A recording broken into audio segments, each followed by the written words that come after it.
Hello everyone, my name is Matthew Lambert and this is my Module 12 case study.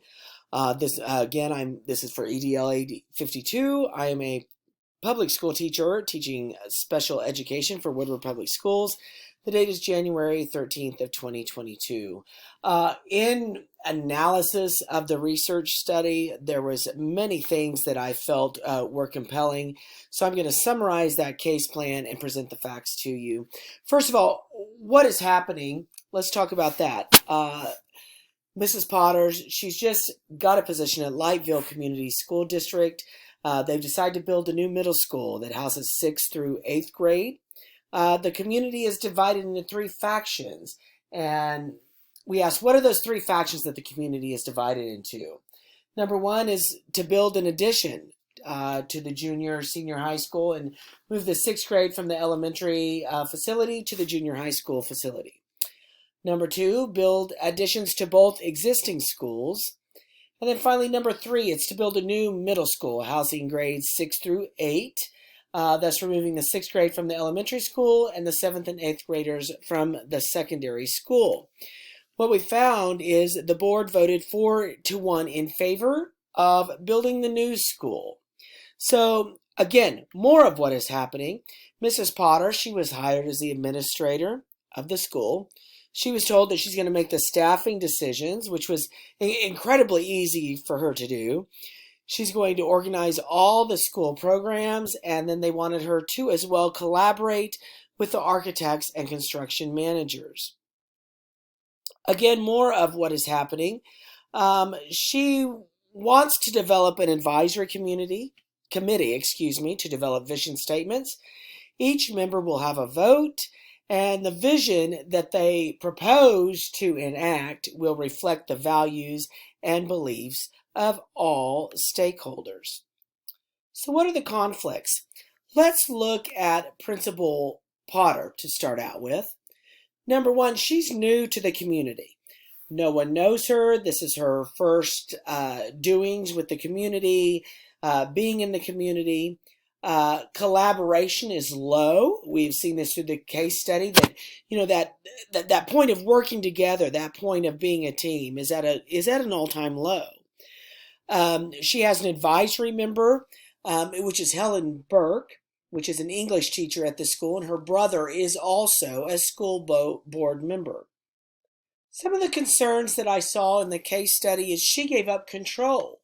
Principal Potter gave up control. She's not getting advice from all the people that are involved. Is she getting their buy-in?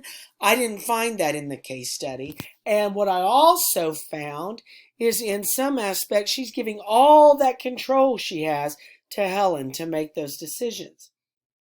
Finally, the meetings.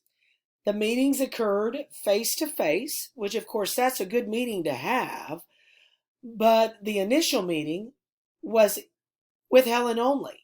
Was it with the community members? Was it with the other members, the landowners, the taxpayers? Have they met Principal Potter? These are all concerns that I had when reading and analyzing the case study. Legal and ethical issues that go into the case study. I didn't find many legal issues with the case study, but one of the legal issues that could possibly happen is we're leaving Principal Potter. The superintendent has told her to make all staff decisions, work independently with building contractors. She could make a decision that maybe could not be deemed legal. So this is something putting all that responsibility on her that could have a legal issue in the future, and the outcome could be deemed negative towards her with legal issues. Again, some of the ethical issues. Well, the number 1 issue, and I think we all can see this, is that Helen's brother is a school board member.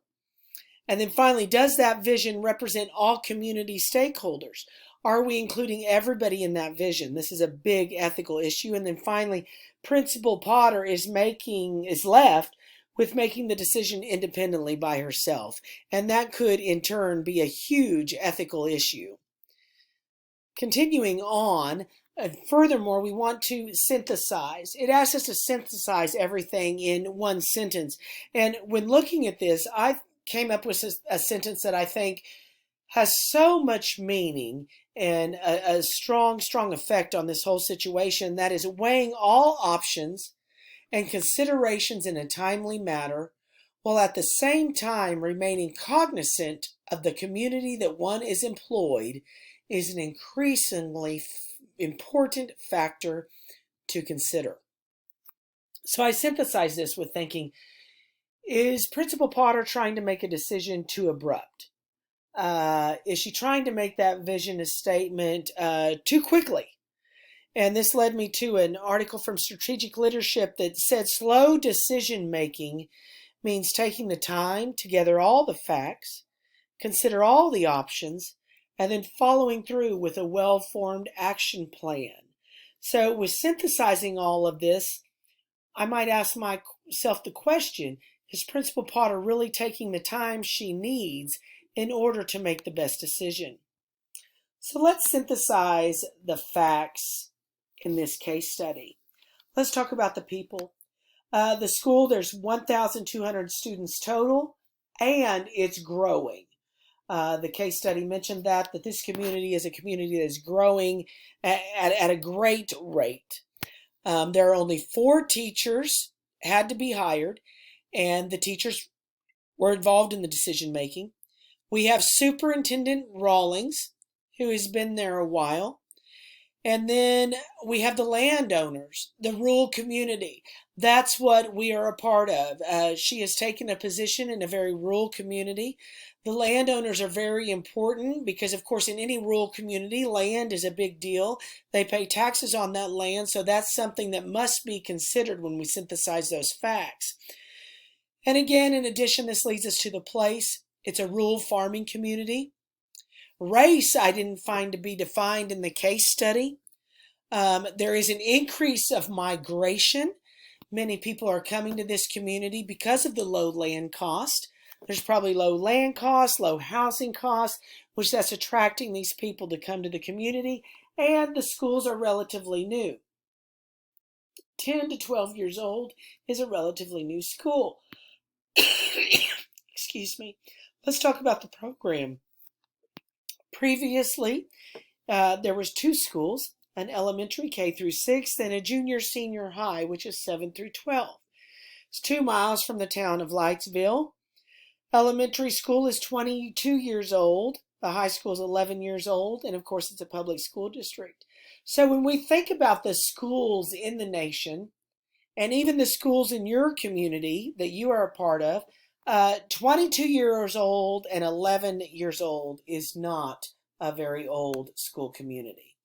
So let's review and prioritize the information. Finally, the consideration to stakeholders.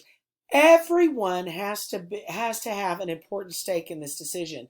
The landowners, we have to include those community members, the student, the teacher input. That's very important. There were just 4 teachers that she wanted input from. Let's open that up to all teachers. Let's open it up to the students. Let's empower everyone to assess and work on that collaboration effort. The damages of some of the information. And again, I say, my first bullet point here is relationships, relationships, relationships. Has Principal Potter been there long enough to form these important relationships? I don't think so. So let's be there and let's form those important relationships with people, with staff members, with community members, with student members. And then finally, let's review the time it's spent in making a decision. There should be more time in a school setting as far as I'm concerned. Let's look at the values of the school. What is the mission of the school? Let's go and let's look at those past handbooks. Let's look at everything of what these people in the past want the mission and vision of school to be on, and let's build on that. We need to assess the attitudes and teachers of staff. We need to have the attitudes of community members. All this information needs to be reviewed, and that should be a big priority. Finally, identifying options and possible consequences. My option 1, Principal Potter, she can continue with the advice of Helen, who said, you know what, draft your own statement. We have empowered you. We've hired you. We want you to do that. So we respect you and respect your opinion. So you go ahead and draft your own.